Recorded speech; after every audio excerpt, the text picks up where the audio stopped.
look where this devotion has brought you, citizen Danton. To the altar of bourgeois expendability, to Madame la Guillotine.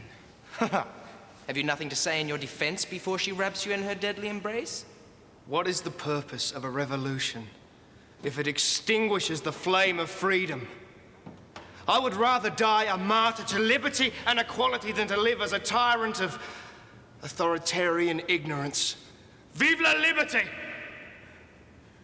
Vive la France! And the drum begins rolling. The guillotine is raised. And Paul, you move in front of Tony and mask him long enough for him to substitute the dummy head. And the guillotine falls.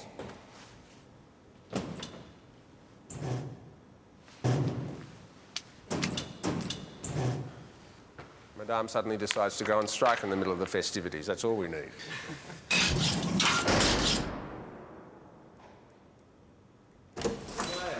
All right, settle down.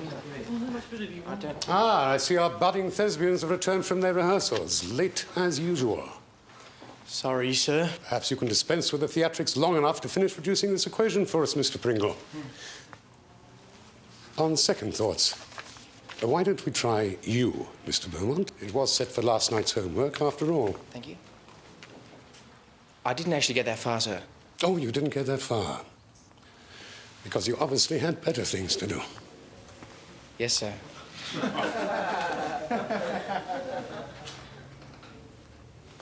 Sorry, I mean, no, sir.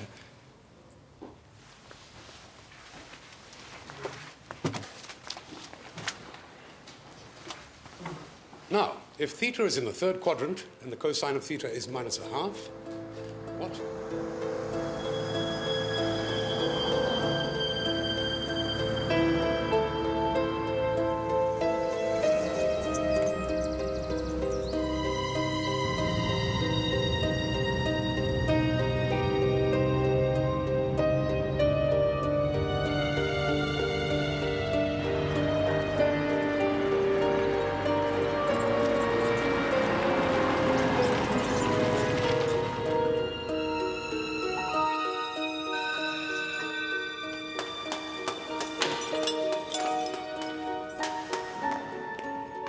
I'm Dr. Jane Halifax. I'm here to see George Rayner for the parole board review.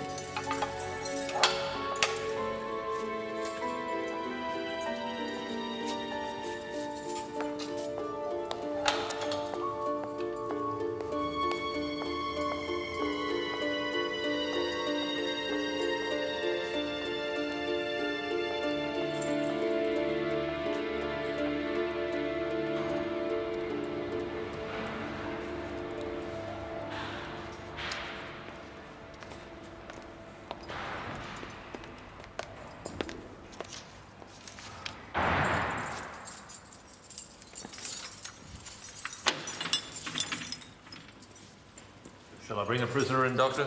Yes, thank you, officer. George? I'll just be outside.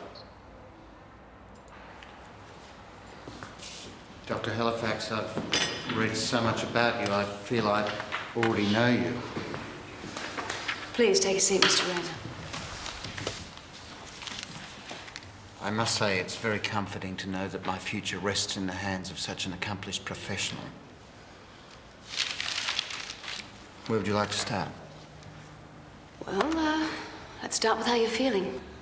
I feel fine. Relaxed? Nervous? Angry? Angry? No, I don't feel angry. Anger's a very negative emotion. It poisons the mind. Besides, what have I to feel angry about? Well, about your imprisonment. Being locked away from the outside world for 8 years. In many ways, my time in here has been a healing one, Jane, if I may call you Jane. My imprisonment has given me time to come to terms with myself and to rediscover God and to ask his help to atone for my sins. Sins? None of us is perfect, Jane. God understands this. and reaches out to those who beseech him for help, as I have done.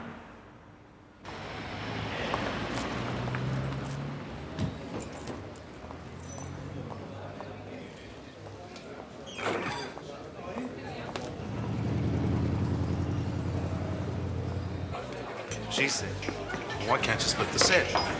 And I said, would you split that set of yours just to make a sale?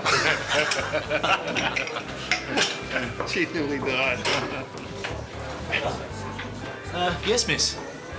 Yes. My name's Jane Halifax. There should be a room booked for me by corrective services. The missus normally does the books, but I'll have a captain for you. Thanks.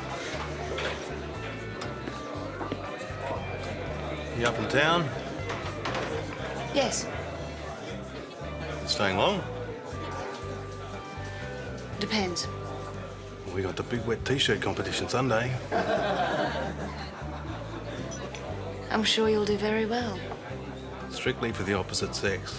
You'd be into the real show, buddy. Don't mind Kaz, miss. Fancies himself a bit of a ladies' man. Well, delusions of grandeur are often symptoms of a paranoid personality. You don't say. Would you like to come this way? Along with insecurity and impotence.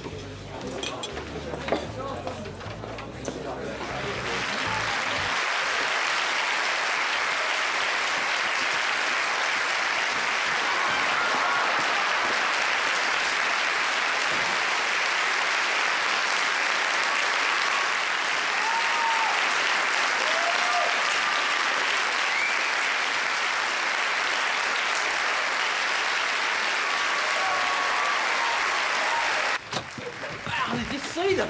I said fire of freedom instead of flame. I nearly missed my cue at the drum. At least the guillotine worked. Hey, we did it. You were late with that last speech again, Tony, but it went well, though. Yes, well done, boys. Excellent. You've done the school proud. Congratulations, Rob. Thank you, sir. The rest of you. Tony, Adam. Thank you, sir. And you too. Thank you, sir. And Ian, of course. Well done. Thank you, sir. Wow. What do they know?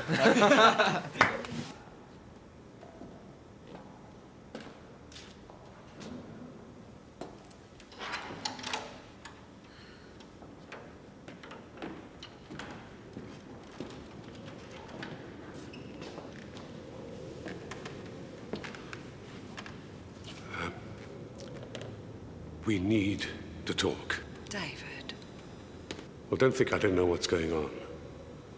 you don't know anything. You can't keep a secret around here. You should know that. What I do doesn't concern you. Of course it concerns me. Not only as a teacher... No, it doesn't. It's over, David. Is everything all right? Nick and Gina have invited us to dinner. I'll get my things.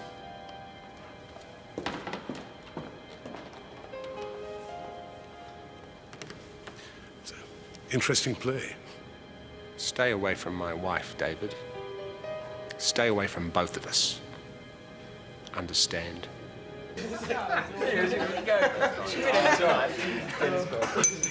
me, everyone. Look, I'd just like to say one thing. All you boys have made Tony's mother and I very proud tonight, and you too, Mr. Moffat, and your beautiful wife, Julian. I think winning that scholarship for Burnley was the best thing that's ever happened to our wife. Can I just say one thing? All I can say is I feel very, very privileged to be working with such a group of gifted and talented students. Yeah. Especially the ones with such gifted and talented parents. And the risotto is squisito, Gina.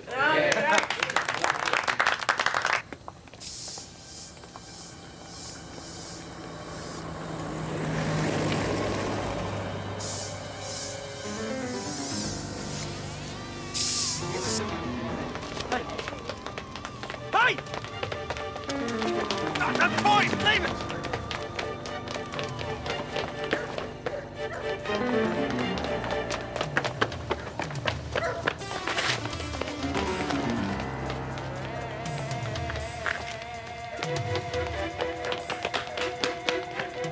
You bastard, Dennis!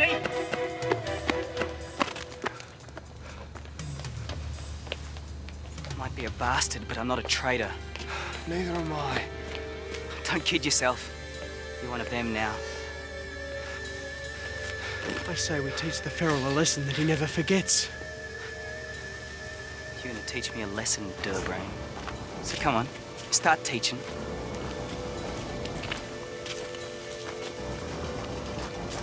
If I were you, I'd piss off while I could still walk. I said piss off! This is our territory, no private school dickheads allowed, all right?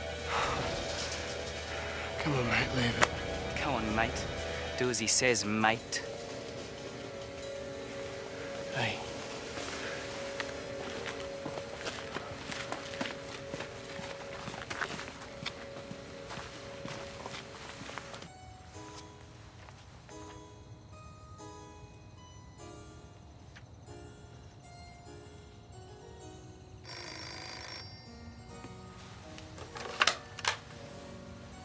Yes?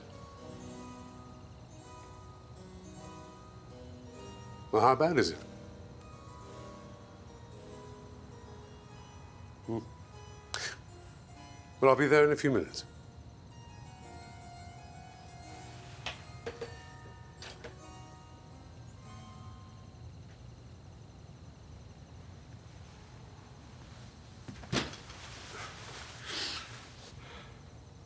How's the head? There's been some sort of accident. I have to go out. This hour? Well, I'm the duty teacher. Do you need anything? Liar. You're going to see her, aren't you? Who, darling? The whore of Babylon.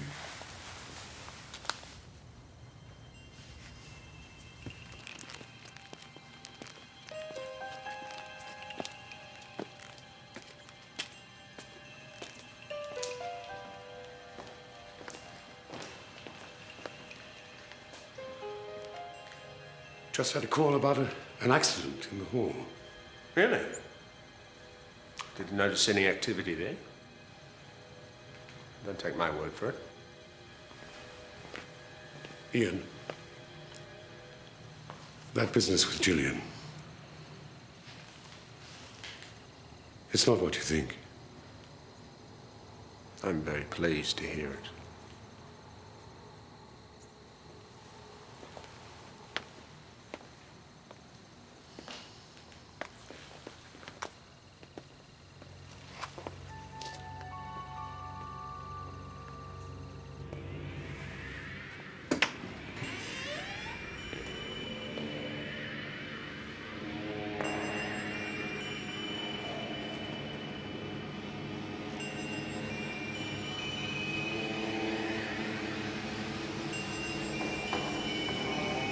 Hello?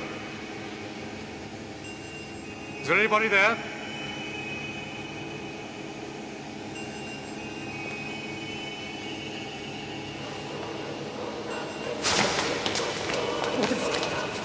Just let go of me. What is this meant to be a cut? What? Come on!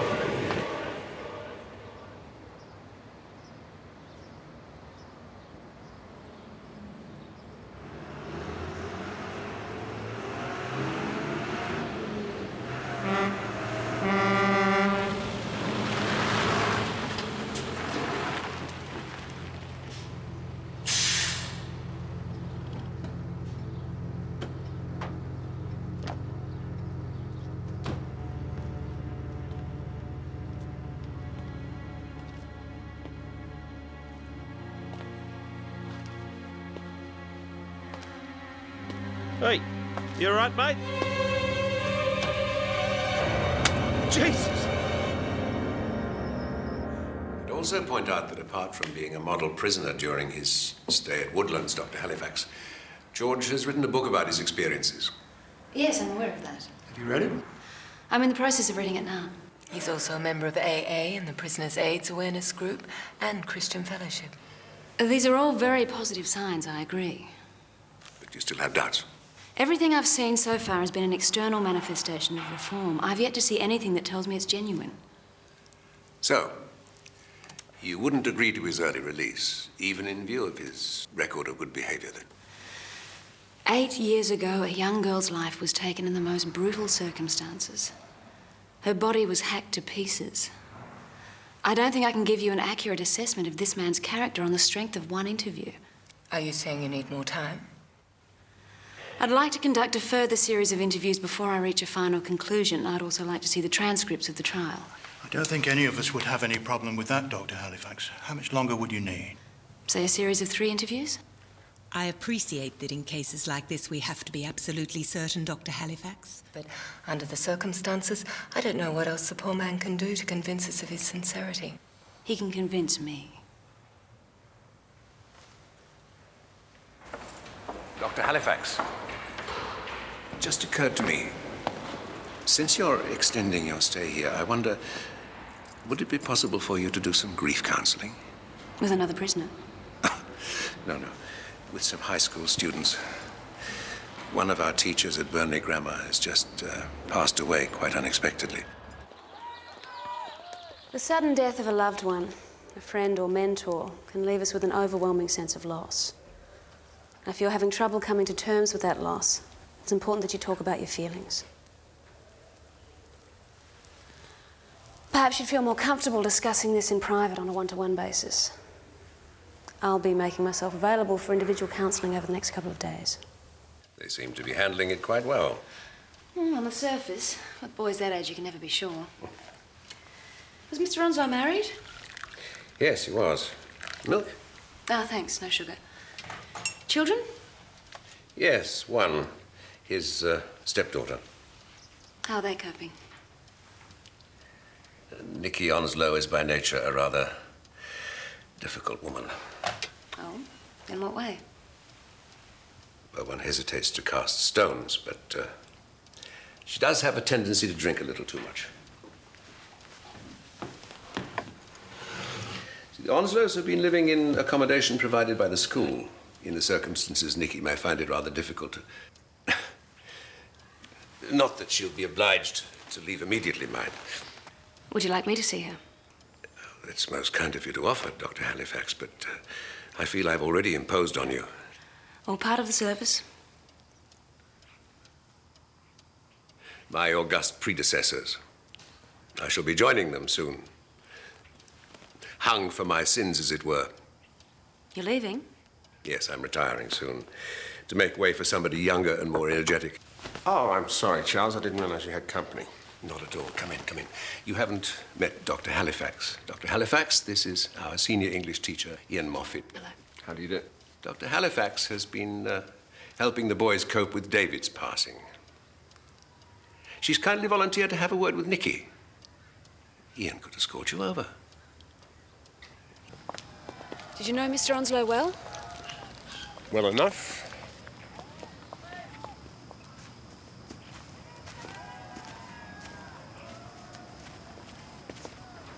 I won't come in with you if you don't mind. Well, you come to offer your regrets. What a gloat. Whatever his faults, he was twice the man you'll ever be. Twice the man. I'll leave you to it.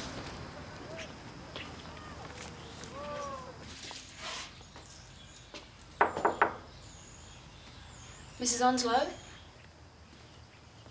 Yes? I'm sorry to intrude. I'm Dr. Halifax. I'm a psychiatrist. My mother does not need a psychiatrist. No, I'm sure she doesn't. I've been asked to do some grief counselling with Mr. Onslow's former students, and it was just a thought. I'm sorry. I didn't mean to be rude. Please, come in.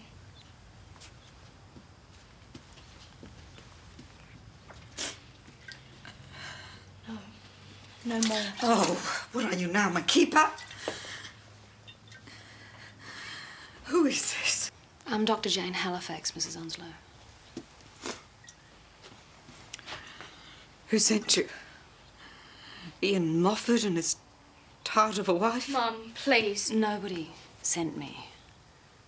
I was talking to Mr. Simons and he... Worried about his precious house, is he? Worried I might lock the door and never come out? He's worried about how you're coping with your husband's unexpected death. It's the official line, is it? Unexpected death. My husband was murdered. Do you hear me? Murdered.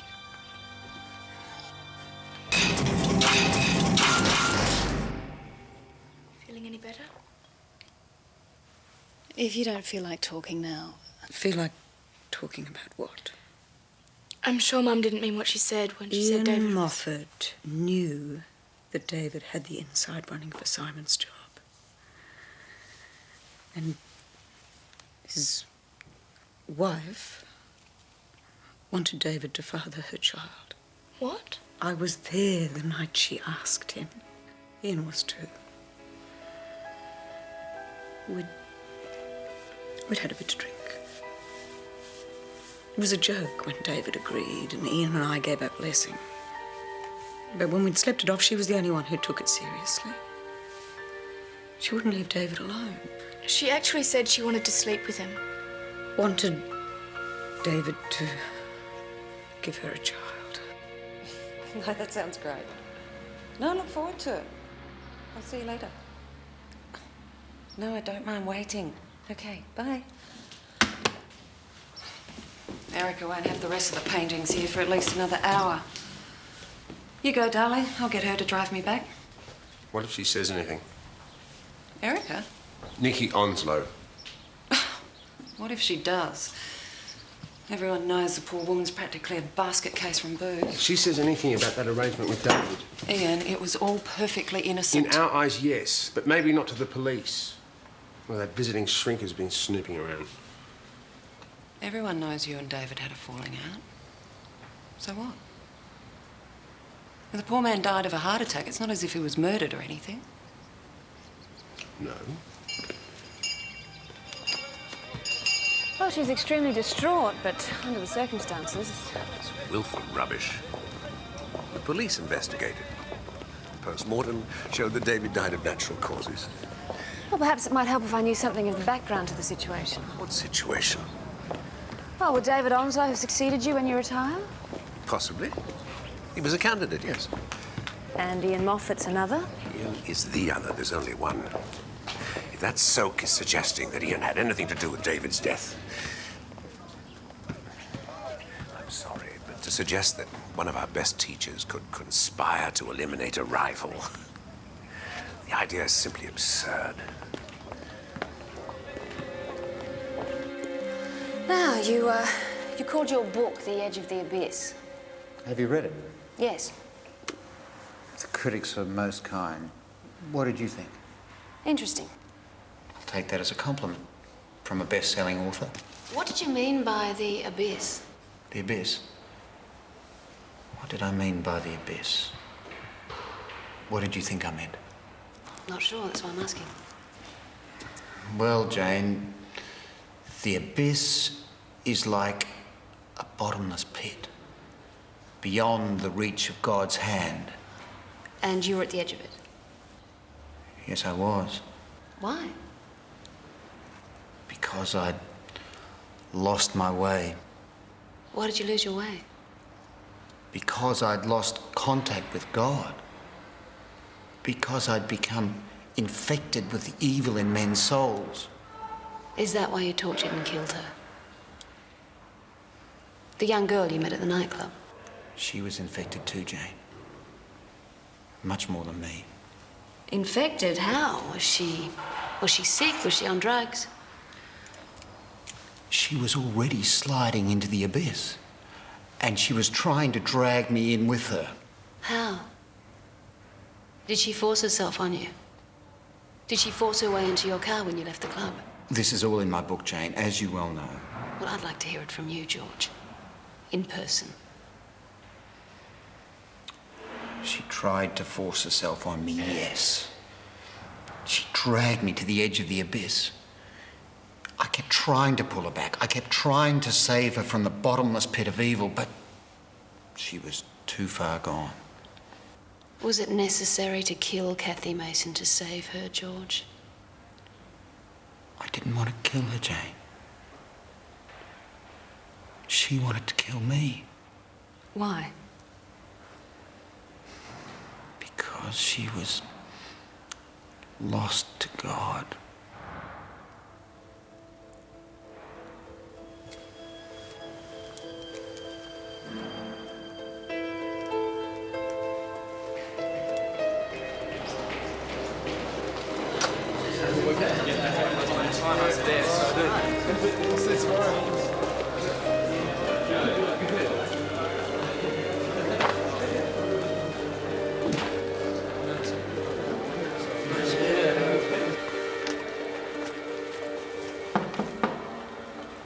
Oh, hi. Hi. Did you want to see me? Come in.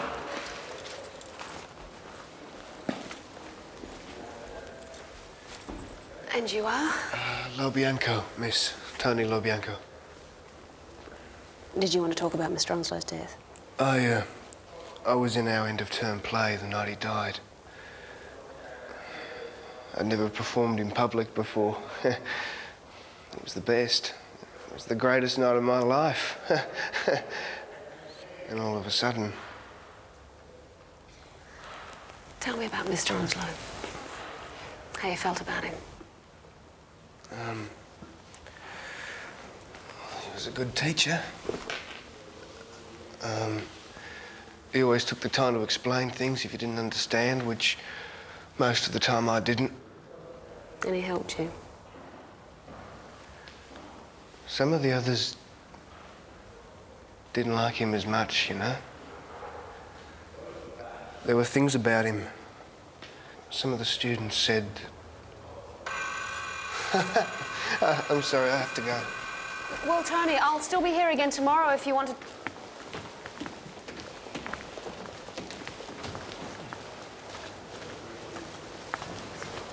Tony. Hey, Rob. Tony, you all right?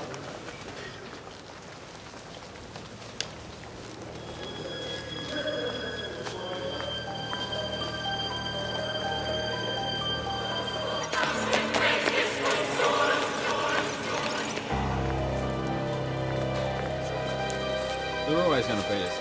We've got to get the ball out of the ball. It's not what I want, but the backs are no down. Miss Halifax, what can I do you for? Brandy, thanks, Harvey. Neat. No ice. Foreign or the local breed? Surprise me. I'll bring it over. Thanks.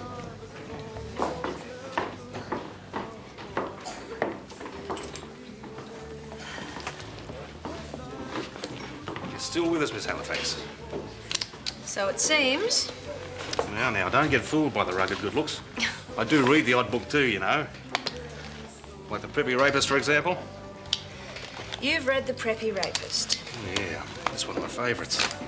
Big fan of crime stories. And that was a ripper, pardon the expression. Well, you got inside that bloke's head before you'd met him. And what makes you so sure that I'm the author? Oh, you're the author, all right. I did some checking. Not just a pretty face. One brandy, straight up, on the house. Oh, thanks. Big Harv likes to big note himself with the ladies. Moving into your territory, is he? Except I'm not insecure or impotent. That makes two of us, Sunshine. Not according to our resident expert. Just let me know if he's annoying you. It's nice to be appreciated. Stan Kazanovsky. Jane Halifax. Kazanovsky, that's Polish, isn't it? It's Australian. My grandfather was Polish. Everyone around here just calls me Kaz. And what do you do around here, Kaz? Apart from drumming up entrants for local cultural pursuits. Oh, a bit of fishing, a bit of horse trading, a bit of book reading. You finish that, I'll get you another. Thanks, but I've got some reading of my own to catch up on. Apart from which one's my limit. You drink them like that, I'm not surprised.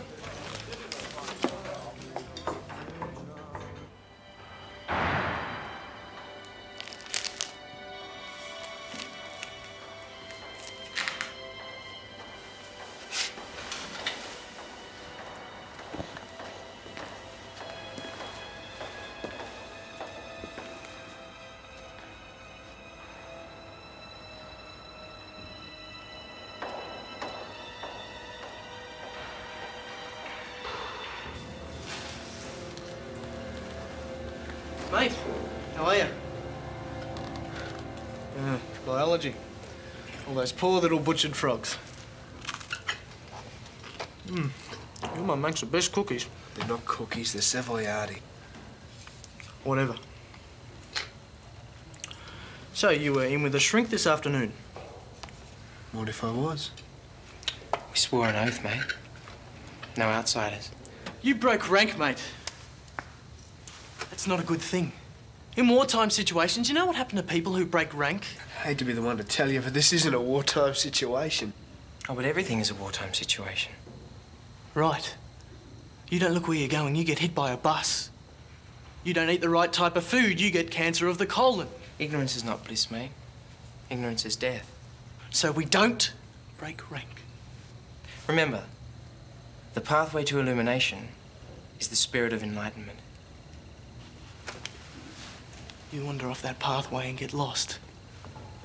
We might not be able to get you back.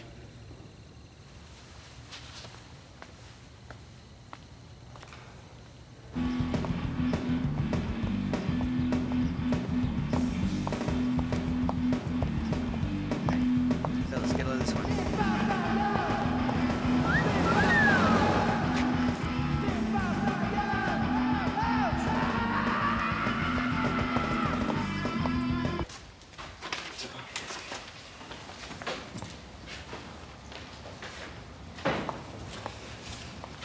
Can I help you?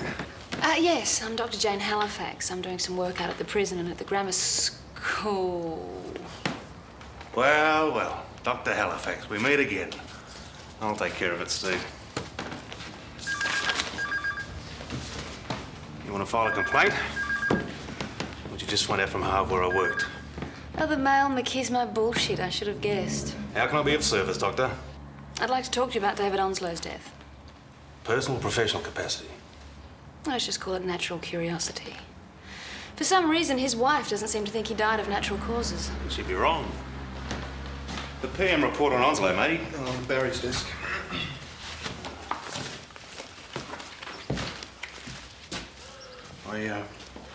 I could let you have a deco, but I'd kind of expect something in return, you know? I can imagine. You let me buy you a coffee, I'll let you read the report.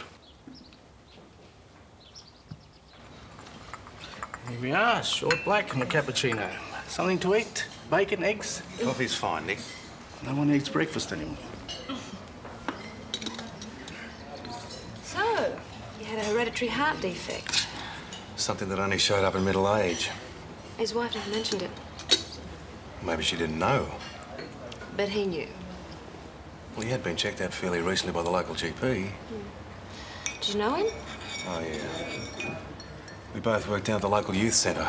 He ran a course in computers. It didn't exactly endear him with his colleagues at Burnley, though. Why not? Oh, there's been a running battle between the town kids and the students for as long as anyone can remember.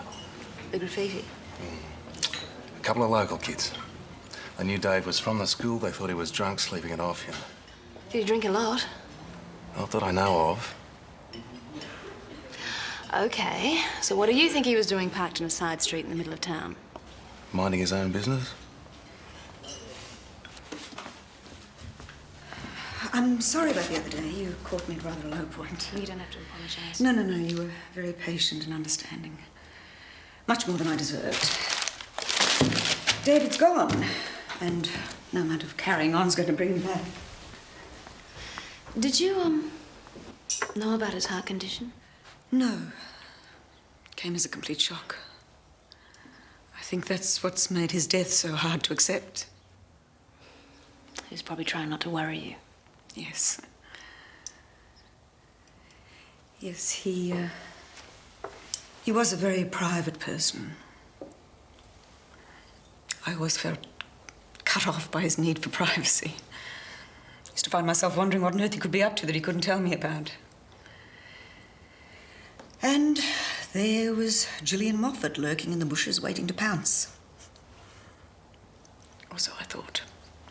Oh, we do tend to imagine things when there's a lack of communication. Yes, we do. And it becomes harder and harder to tell where reality leaves off and fantasy begins. I must learn to differentiate between the two before I get myself into more hot water.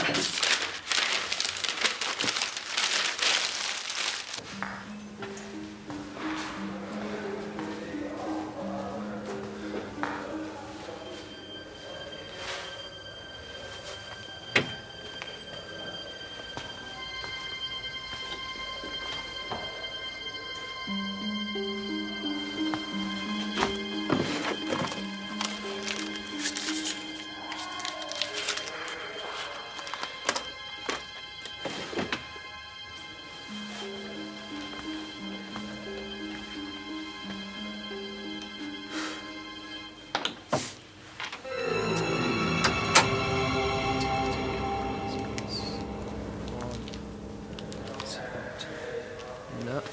Come on. 4 bucks. All right.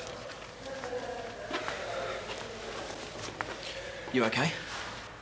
I need to borrow the car tonight. Why? What's up? Nothing. I just need to borrow the car. Look, I wouldn't ask if it wasn't important, Adam. You know that. Please? Yeah, I'll get you the keys at dinner. Thanks, mate.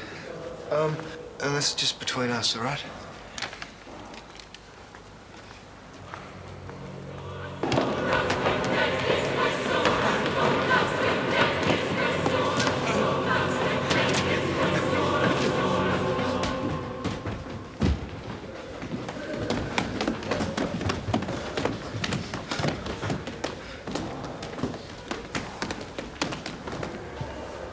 Oh, Tony. I didn't think you were coming. Sorry, I got caught up in class. Oh, that's okay. I've got plenty of time.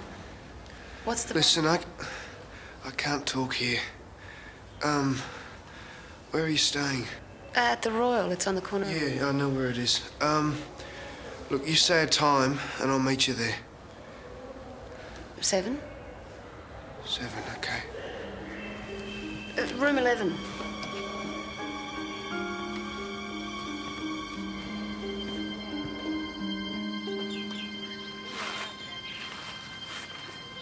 Dr. Halifax. Hello. I'm glad I caught you. Sorry, I'm Paul Beaumont. Hi. I'm a friend of Tony Lobianco's. His friends and I are pretty worried about him at the moment. He's taking Mr. Onslow's death really hard. He's become very emotional about it. And we've tried getting him to discuss it like you suggested at the talk. And, it just seems to have made Tony worse. Oh, wow. A Jag. A very old Jag. No, Jags don't get old. They just become antiques. Huh. Well, this one's fast approaching antique status. As far as the situation goes with Tony, you'll just have to be a little patient and understanding. It takes time. I'll be having the odd chat with him. I'm sure it'll work out. Well, if there's anything that I can do for him, or for you, just let me know. I want to help Dr. Halifax. We all do. I will. Thanks.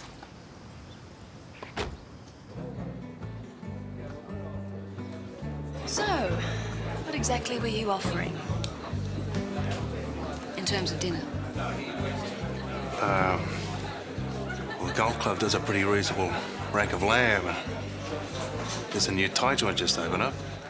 Well, can you wait an hour or so? I've got someone coming to see me at 7. Oh, I'll find something to do. Okay. But what about all the questions? You know, the hows, whys, whens and wheres of it? Oh, about David Onslow? You convinced me. It all adds up.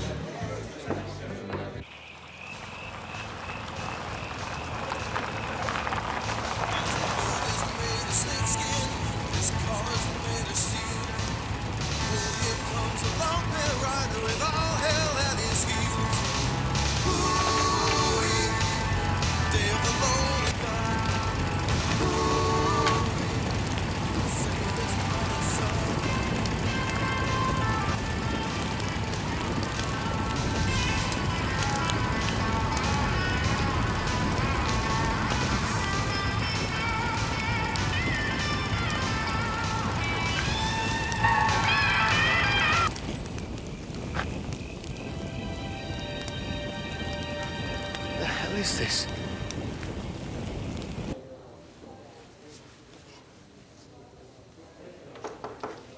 Come in, Tony, it's open. It's not Tony, I'm afraid. We haven't met Dr. Halifax. I'm Gillian Moffat, Ian's wife. How do you do? I was actually expecting someone. Yes, I'm sorry for the inconvenience. I just thought it might help clear the air if we had a little chat. About what? About Nikki Onslow. Ian tells me she's been talking to you. That's really a matter between Mrs. Onslow and myself. Well, Nikki has the most unfortunate habit of getting plastered and making the most outrageous claims. Usually either to do with myself or my husband. Like me asking David to get me pregnant. It's not true. Ian and I asked him if he'd mind being a donor in an artificial insemination program for us. But I don't suppose you put it like that. Whatever Mrs. Onslow may have said will probably end up finding its way to the school board. Not via me, Mrs. Moffat. Hooray for the code of ethics. In that case, it seems I really am wasting your time. You know, she became convinced David and I were having an affair, no matter how much I denied it. It poisoned her mind. You made a special visit just to tell me this? School boards can be skittish when it comes time to appoint a new principal. I just didn't want her saying or doing anything that might spook it in the wrong direction. Thanks.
Why don't you go back to the hotel, get some rest?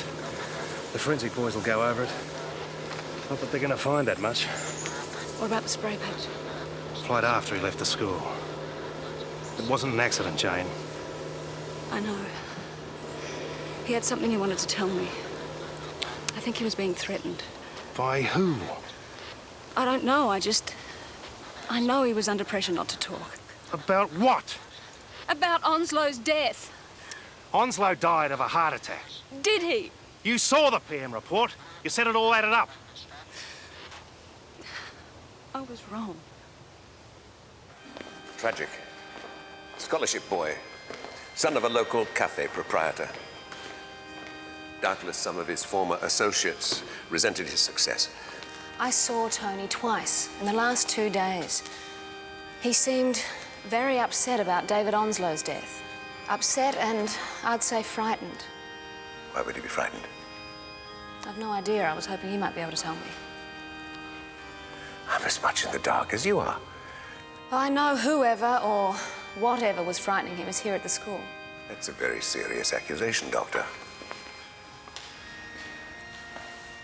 Have you any proof at all? Or is Burnley simply to stand condemned? I'd like to talk to some of his fellow students. Can't allow that. Grief counseling is one thing. Trumping up fanciful whims is something entirely different. It is not a fanciful whim. If you will excuse me, Doctor, I have a service to prepare.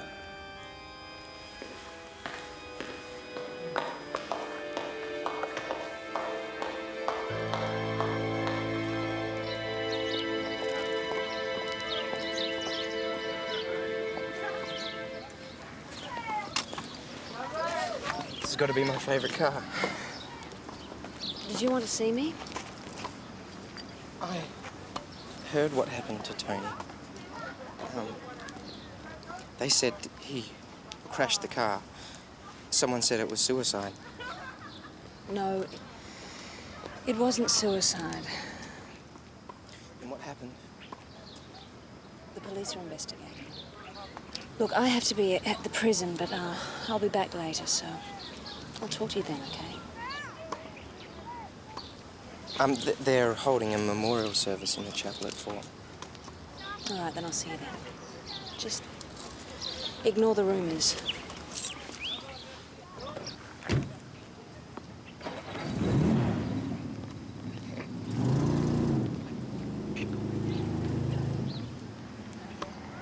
Ian, the business with Gillian. It's not what you think. I'm very pleased to hear it.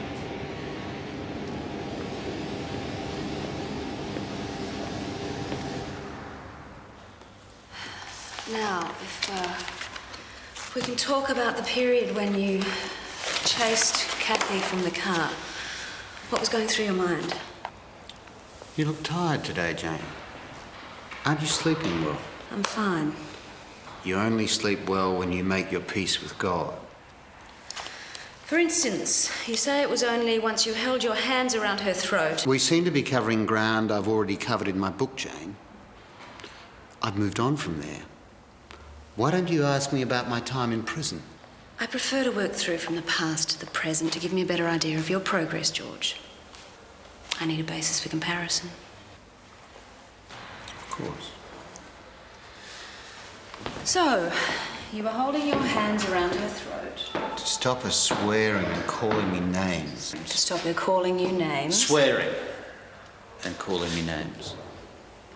Swearing and calling you names.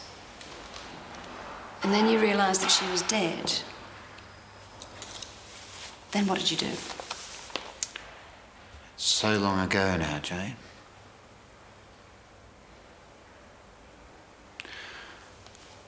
I lifted her body up and I placed it in the boot of my car.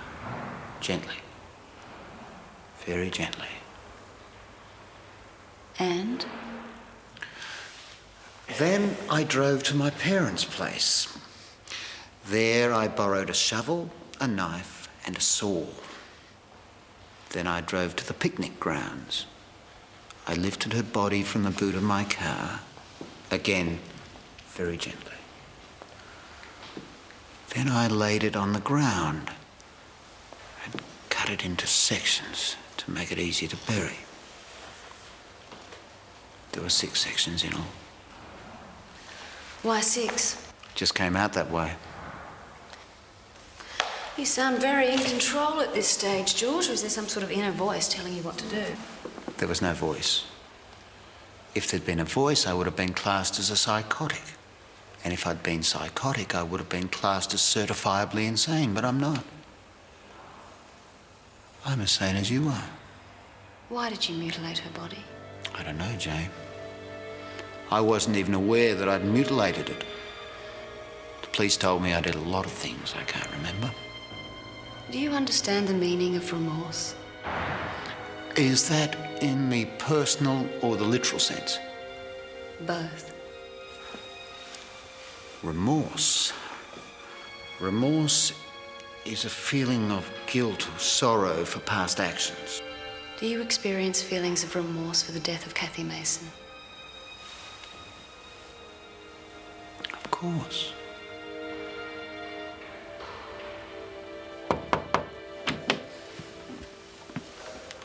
You got a moment?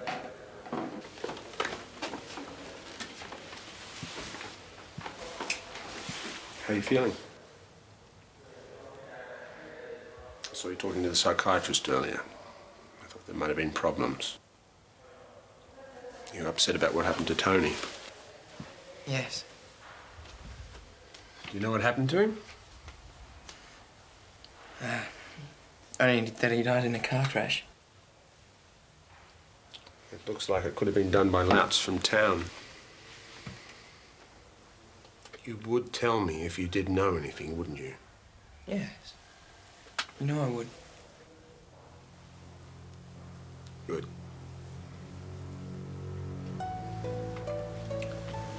What are you writing? It's a poem. In Tony's memory. Very good. Why did we come together?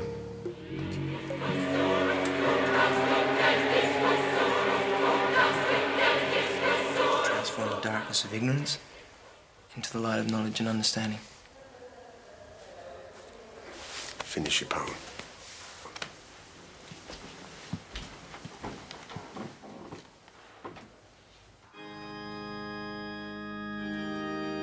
I would call on one of Tony's closest friends and colleagues to speak in his memory.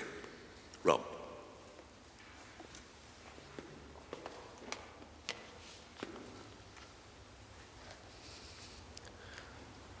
Whatever he did, Tony Lobianco always gave of his best. Coming from the local community on a scholarship, I think it's fair to say that he found it hard to settle in at Burnley. And there were some of us who found it hard to settle in with him. Until we found what a good and caring human being he really was.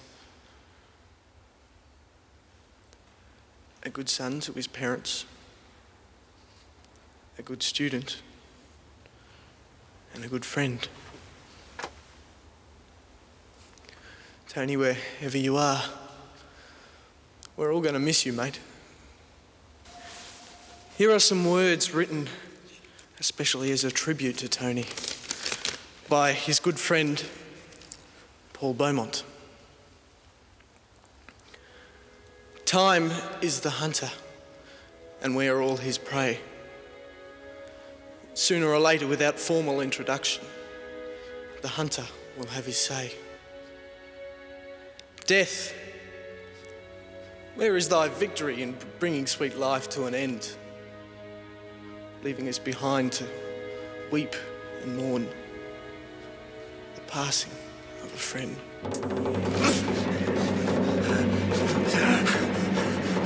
Citizen Onslow, it has been decided this day by the Revolutionary Tribunal at Burnley Grammar that you be executed for crimes against the student body.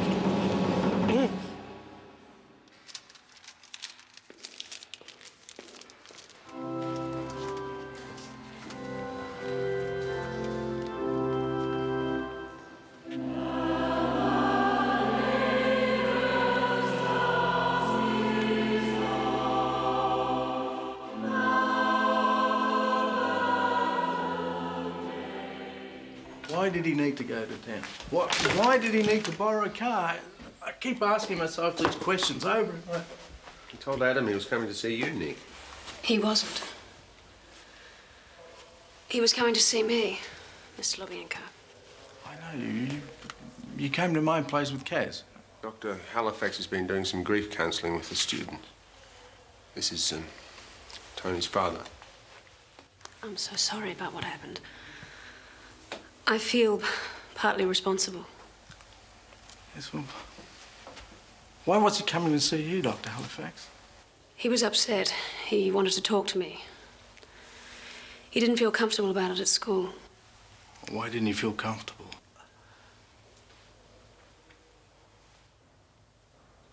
I don't really know. You don't know. I don't know. Now, nobody knows. I mean, it just doesn't make sense. Everything was going so well for him, it just...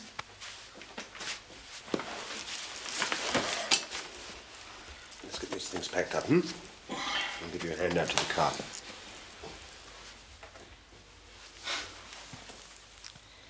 He's such a good kid. Dies so young.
I'm sorry. I'm afraid my curiosity got the better of me. It's a very good likeness. If you're looking for Mr. Simons, he's over at admin with a policeman. Oh, it's really not that important. Is there some significance with the candles? I noticed that 3 of the portraits have them. Mr. Hemmings, Mr. Collier and Mr. Felton were all old boys of the school. Maybe that's what it is. Well, I'll catch up with Mr. Simon some other time.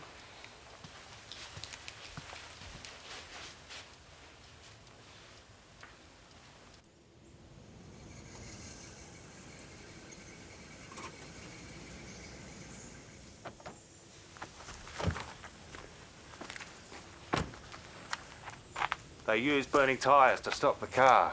Back there near the turnoff. They could have been set alight and used to block the road. We also ran some checks on the brakes. No problems there. Pretty well rules out an accident. What about the graffiti? Yeah. What were you doing out at the school? I'm putting together some background on the kid. Routine stuff. That's it? Okay. I may be running short on names of people who might have done it. But I reckon I know who didn't. Last night was Wednesday, right? That's when they hold the big pool comp at the Sov. It's the Royal Sovereign, another local haunt. I was playing off in the final against this guy, Cole something or other. Cole Klutz. Yeah. Creamed him so bad he never knew what hit him. I thought he was going to burst into tears. $100. We all drank it out. What time do you leave? Closing. 11? More like 1. Look, Tony did the wrong thing by us going to that Pufter school, but that's life, right? We stopped hanging out with him, but we weren't going to go and top the bastard just for winning a scholarship. Do you have any idea who might have? Seen the car down the wreckers. Whoever topped him knew bugger all about graffiti, eh, Tomo? Oh, pathetic, mate. Rank amateurs.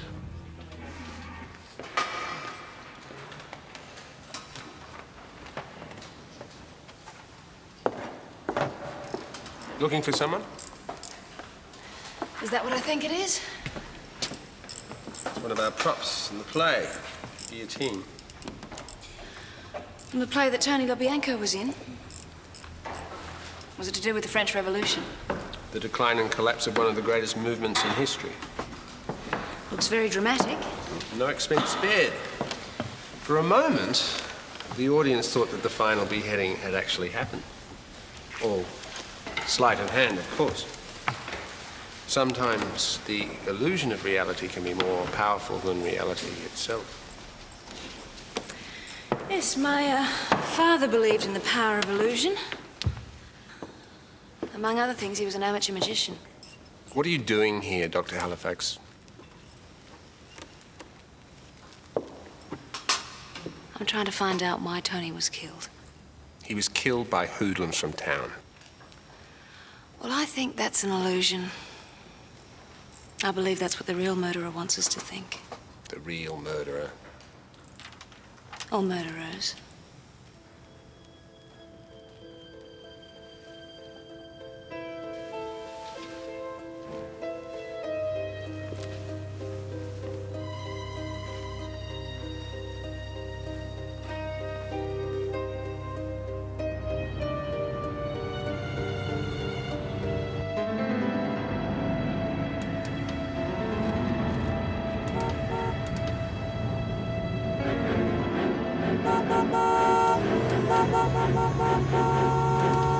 Yeah, all right, all right.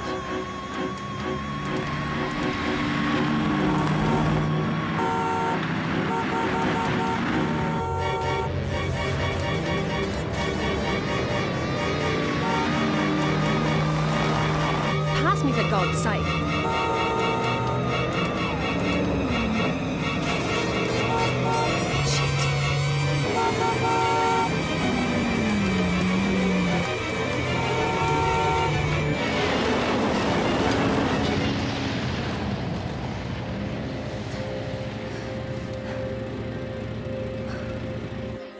Thanks, Steve. We're running a check on the car, but without the rego. You okay? Yeah. Another when you have a moment, thanks, Harv. Yeah, no worries. I thought 1 was your limit. I lied. What happened to the PM? The body was all but incinerated when the car went up in flames.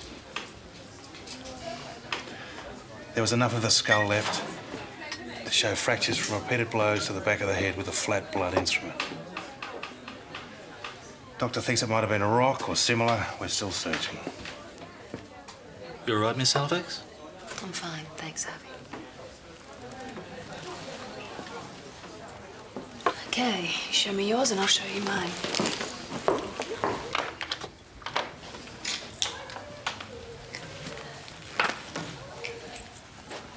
Ready when you are. Okay, so we now have conclusive evidence Tony was murdered. Why? To stop him talking. About what? David Onslow's death. Onslow died of a heart attack. Well, what if someone arranged for him to have that attack? How? By knowing he had a weak heart. Not even his wife knew that. No, not Nicky Onslow. Someone else. Well, you going to keep me in suspense all night? Would you prefer it that way?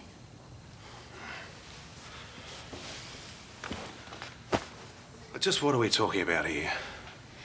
Ian and Gillian Moffat asked David Onslow to act as a sperm donor. Didn't know about that one, did you? Well, that's not exactly the sort of thing you go around asking people. Excuse me, sir, but have you donated any sperm to the needy recently? Sounds like David Onslow had a full medical to determine his suitability. That's probably when the heart flaw showed up. Which means there's a pretty good chance that either Gillian or Ian, or both of them, knew about it.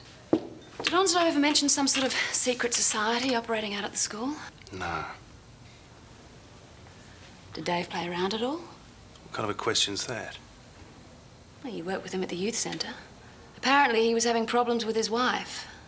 A simple yes or no will do. Or am I calling your precious macho male principles into question here? Well, what if he did? Okay, once when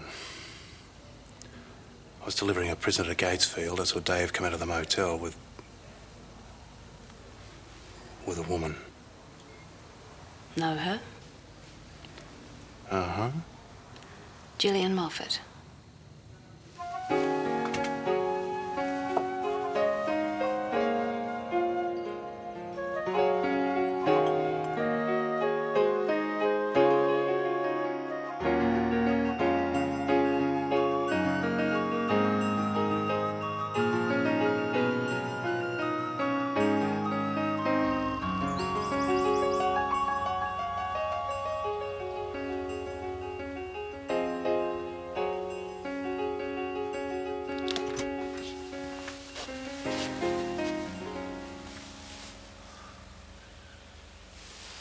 Come on, bozo, time to get up. Oh, it's morning. Certainly is. We actually slept together. In your dreams. I don't know about you, but I've got a big day coming up. I want to start checking on some of those things we talked about last night. We talked. All we did was talk. You can't eat, drink and breathe your work, Jane. It isn't healthy. In fact, it's very unhealthy. That's how people get divorced. Believe me, I'm speaking from experience. You never mentioned you were divorced. You never asked. Oh, now that is a very wet T-shirt sort of figure. Needs work. I'm available. Not quite what I meant. That'll be breakfast. Can you get it, please?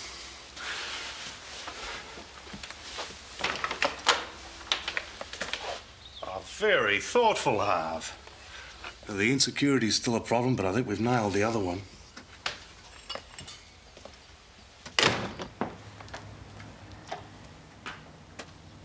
That's $9 change. And don't forget you can exchange it if you need to. Okay? Bye-bye. You after a gift for someone? No, No. I'm, after some information, actually. Oh? Prior to his death, did you know about David Onslow's heart condition? Yes. Is that why you no longer wanted him as a sperm donor? Yes. Did you tell your husband? I really don't see this as any of your business. You were having an affair with David Onslow, weren't you?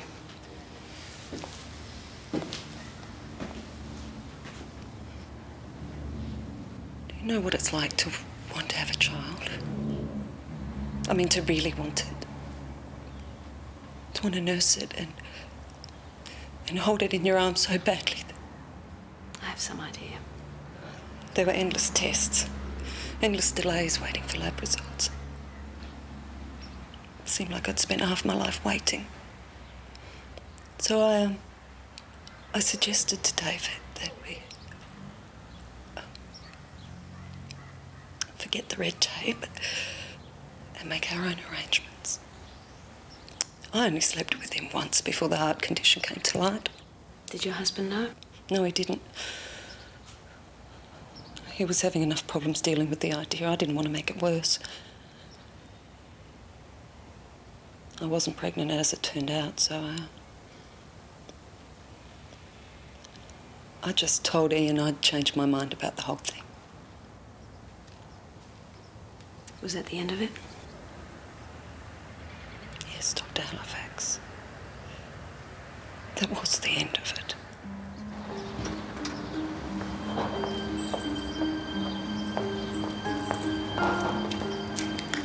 Hello. Oh, hi. You're getting very good at this. Yeah. I saw you inside talking to Mrs. Moffat. Actually thought I'd better wait. Did you want to see me? No, I call into the shop when I'm in town sometimes and check things out. There's no time now. I have to get back. My fault, sorry. No, that's okay. Maybe you could give me a lift as far as the bus stop. Sure. Jump in.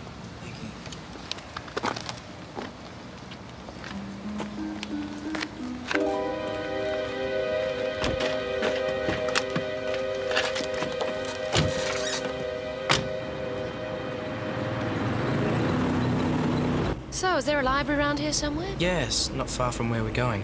Good. You were pretty upset earlier. How are you feeling now? I'm fine.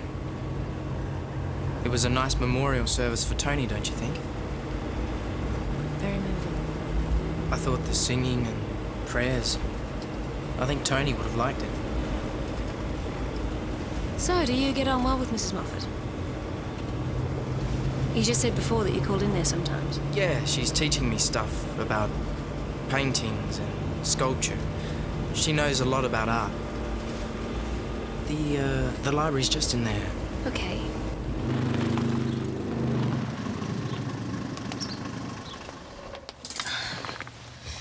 Must be hard being away from your parents for such long periods. You must miss them. Yeah, my father's more worried about running his business than he is about me.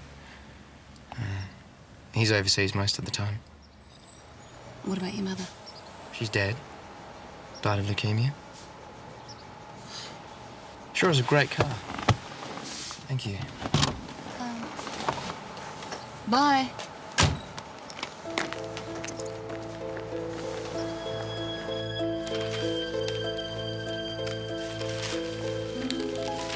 Kaz? Ever seen anything like that before? Never. Radical political movements of the 18th and 19th centuries. Ever heard of the Illuminati? Sarge? Easy listening or heavy metal? It's an old Latin expression. Means the enlightened ones. Well, who the hell are the enlightened ones when they're at home? Were they? They were an underground group dedicated to the overthrow of the monarchy in France and Germany. A secret society of radicals. Are you saying the same mob's operating out of the school? Yes. Why? Well, it probably started out as a harmless little club for the student elite. The secrecy added an aura of mystique. Well, if there's a secret society, then there's obviously got to be a code of silence. Exactly. Which I think Tony was about to break. Because he had information on Dave Onslow's death. I believe this is to be our last session, Jane. That's right, George. I've enjoyed our time together. I hope you have too. Well, there's still one or two things I'm not clear on. The mutilation of Kathy Mason's body. I've already told you I wasn't aware that I'd mutilated it. You cut 6 crosses into her breast before cutting it into sections. 6 again, you said. Are you trying to trick me, Jane? I'm trying to get to the truth. Kathy Mason was possessed by evil. It wasn't her body I was desecrating. It was the evil within her. Then you were aware of what you were doing? Maybe I was aware.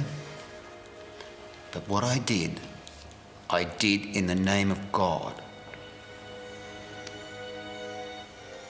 You murdered her, mutilated her body, cut it into pieces in the name of God. Yes. And in the end, you felt your actions were completely justified. Yes. I know it must be very difficult for you to comprehend, Jane. I mean, it must be a terrible feeling to hold someone's future in the palm of your hand, knowing that at any moment... Like you did with Kathy Mason. You think I murdered her in cold blood, don't you? I didn't say that. You think I enjoyed killing her? I didn't say that. She was possessed by evil.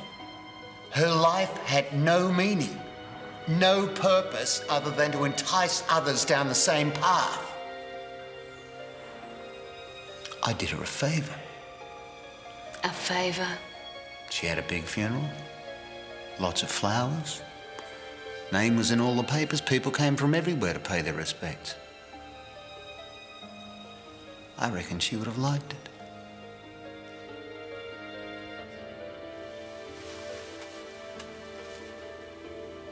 Why are you staring at me like that, Jane? Thank you, George. I think you've told me all I need to know. Oh, is that it, is it? No. I have a report to write. A favourable report, I trust? Well, that would be telling. God will redeem you too, Jane, for thinking those things about me. They're lies, Jane.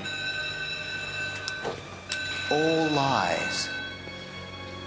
You know they're lies. That's why you're running away.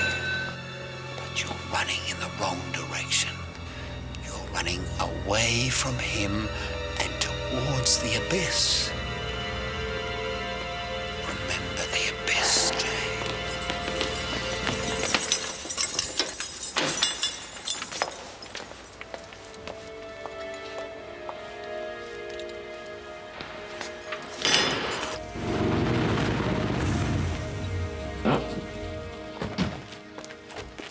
So you think the society is doing these killings?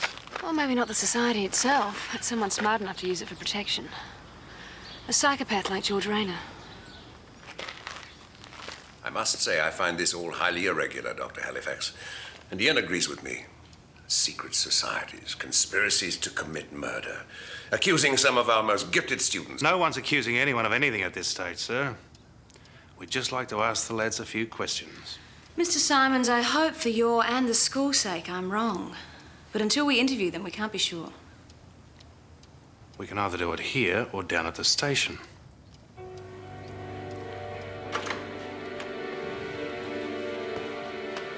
Rob.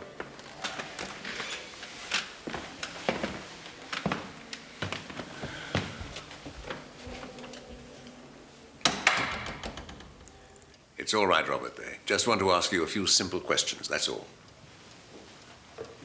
Rob, have you ever heard of a group calling themselves the Illuminati? No, miss. You're not a member of such a group? No, miss. Do you know of anyone at the school who is? No, miss. Where were you the night Tony Lebianco was killed, son? Studying in my room. Did you leave the school premises for any reason? No, sir. Can anyone verify that? Adam Lawler, sir. He was studying with me. I've never heard the name before. Where were you the night Tony was killed, son? Studying. You by yourself? With With Rob Pringle, sir.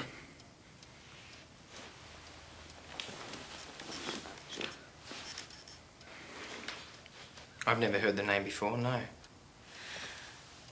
Have you ever taken an oath of silence, Paul? No, Dr. Halifax. Well, if you had, you'd be prevented by that oath from telling me, wouldn't you?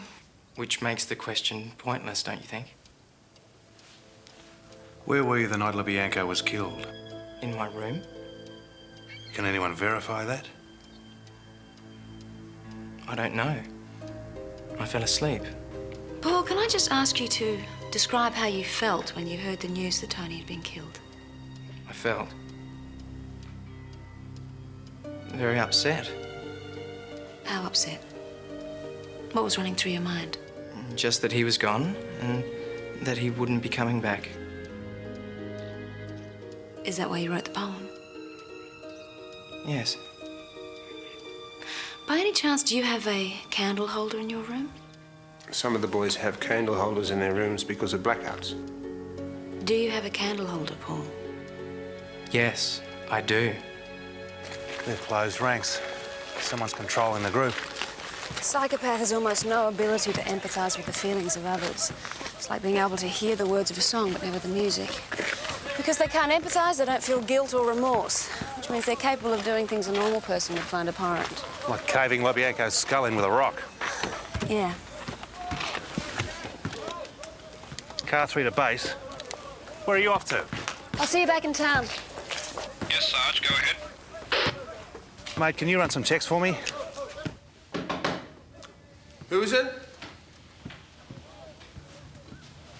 Mm-hmm. Yeah, I'll call you back. What can I do for you, Doctor? Just a couple of questions. This is becoming distinctly annoying.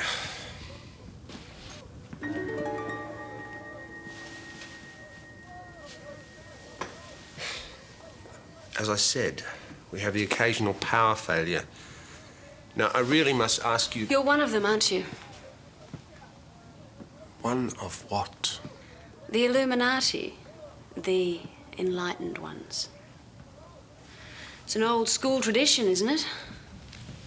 Beaumont, Pringle, Adam Lawler, they're all members. So was Tony LaBianco. I haven't the slightest idea what you're talking about. A psychopath is hard enough to detect on his own. Harder still if he's hiding behind a group or using it for his own ends. You're out of line, Dr. Halifax. I'm not interested in your secret society, Mr. Moffat. But isn't it time you asked yourself if it's become a cover for something it never intended? You have no authority here.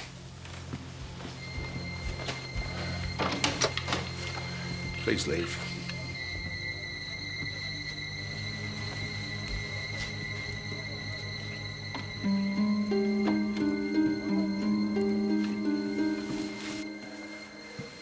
Let him off with a warning. That's exactly what this is. I haven't told anyone. Hold him down. Please. Hold him down.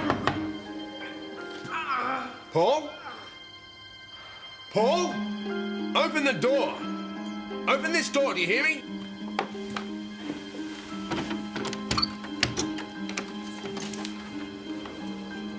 Good God. I didn't want anything to do with it, sir. Shut up, Rob. Show me. He's had a bit of an accident, that's all, sir. Get him down to first aid at once. Oh, mate. Not you.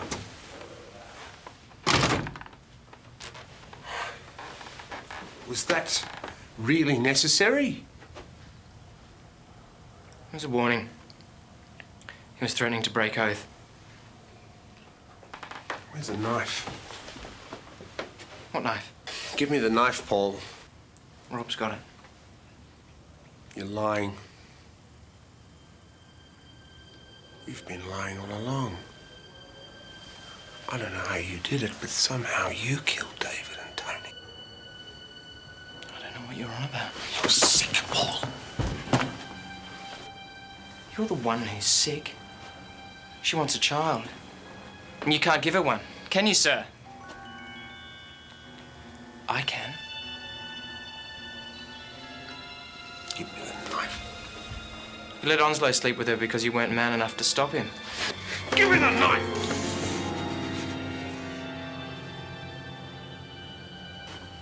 You're weak as piss.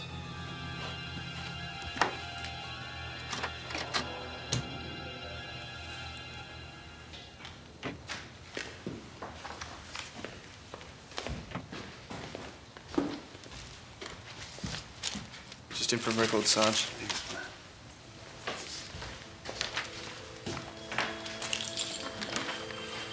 Night, Sarge. Good night, mate.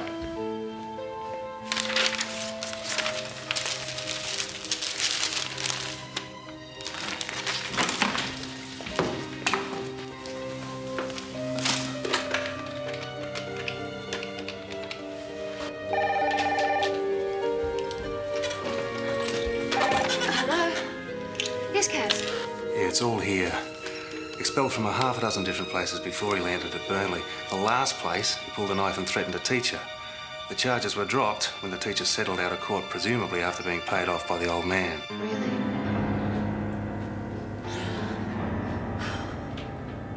Uh-huh. Yeah, well, it makes sense.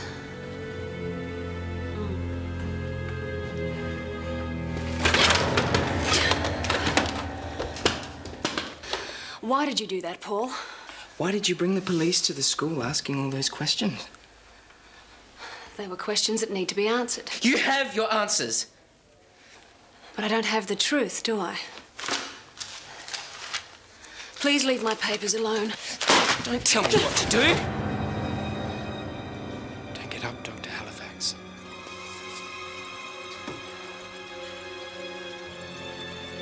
Just stay there. It was you, wasn't it?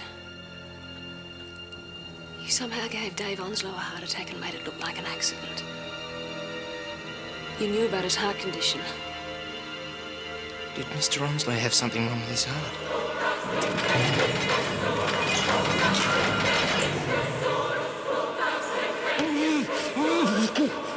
Hey, something's wrong.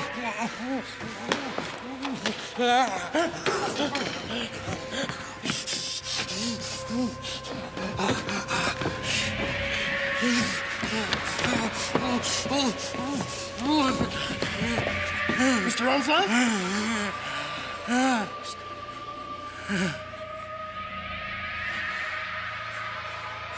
Oh, someone get Mr. Moffat. Move!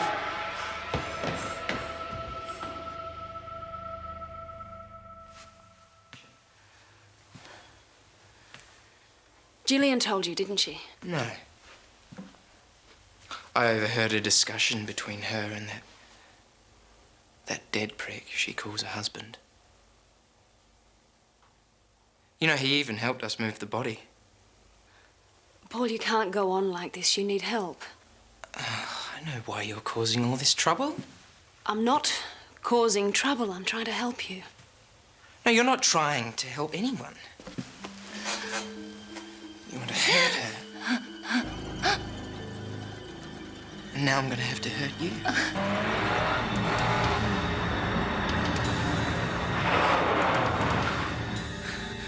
What are you going to do? Lie down.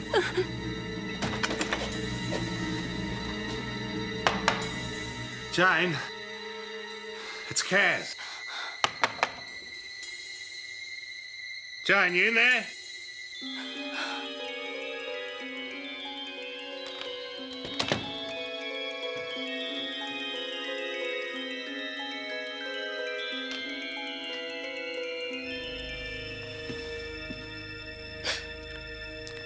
We don't have much time, Jane. You don't really want to hurt me, do you, Paul? Please. Shh. Don't tell me what to do. Don't make me upset. I get angry when I get upset. Did Tony make you upset? Is that why you killed him? Tony... He was going to break his oath.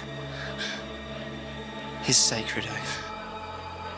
He had to be stopped.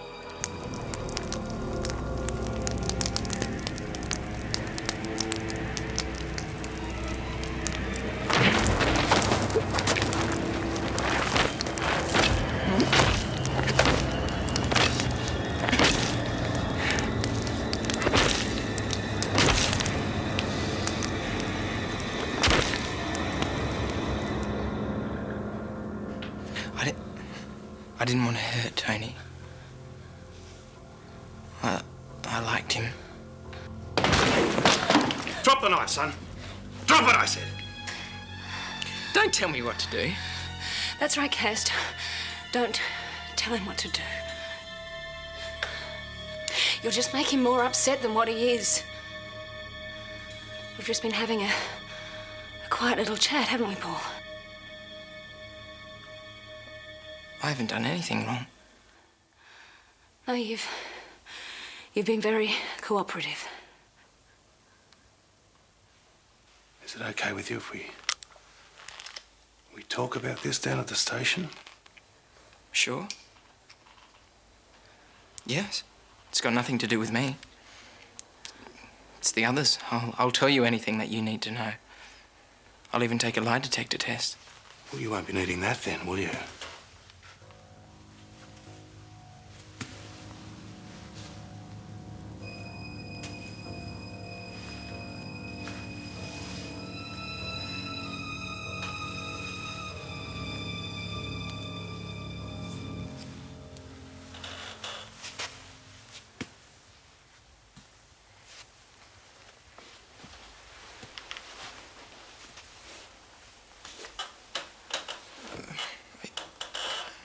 Are you coming? If you want me to. Are you saying, Dr. Halifax, that George Rayner has been behaving like a model prisoner for all of these years, just to pull the wool over our eyes? Frankly, yes. Can you support your conclusion, Doctor? I don't believe he's a true born-again Christian. I think he's been using the trappings of religion to mask his true personality. I'm afraid the prison chaplain and our resident clinical psychologist would disagree with you, Doctor. They both cite George as a shining example of the rehabilitation program. Then I must respectfully disagree with their views. Oh, Dr. Halifax, of all the reports and assessments we've had so far, not one agrees with your view. Well, I'm sorry about that, Mr. Simons, but you have asked for my professional opinion and I have given it to you. I believe if George Rayner were released, there is a real risk he may kill again.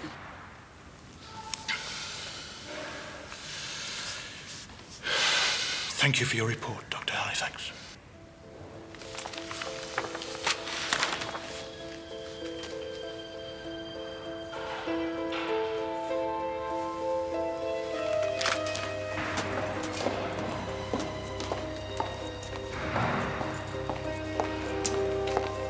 Jane! I miss our little chats together. Maybe we can continue them on the outside when I'm released. I hope you didn't tell them any more lies about me, Jane. God loves you, Jane. Don't forget that. Right, George, come on. Come on. Come on. Come on.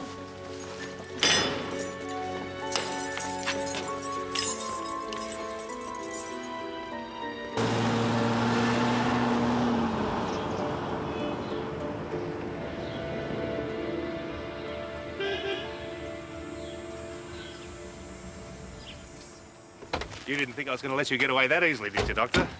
I guess not, Sergeant. I called at the pub, but you'd already left. Your timing always was a little off. There you go, knocking my man out again. How'd it go with the board? I rendered my assessment. Whatever they do now is up to them. Well, if he stays, he could end up with a roommate in a couple of months. Beaumont? Now, the problem with human nature is that everyone wants to think the best of people, which is no doubt an honourable trait. But when evil exists, it needs to be faced. They're not going to let Rayner out. Don't bet on it. I was going to drop this off on my way through. But seeing as you're here, enjoy.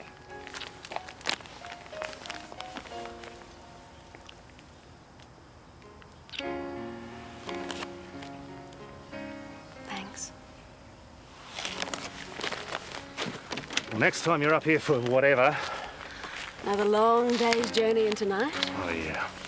Sure you're up to it? Next time we'll do a dance side more than just talk.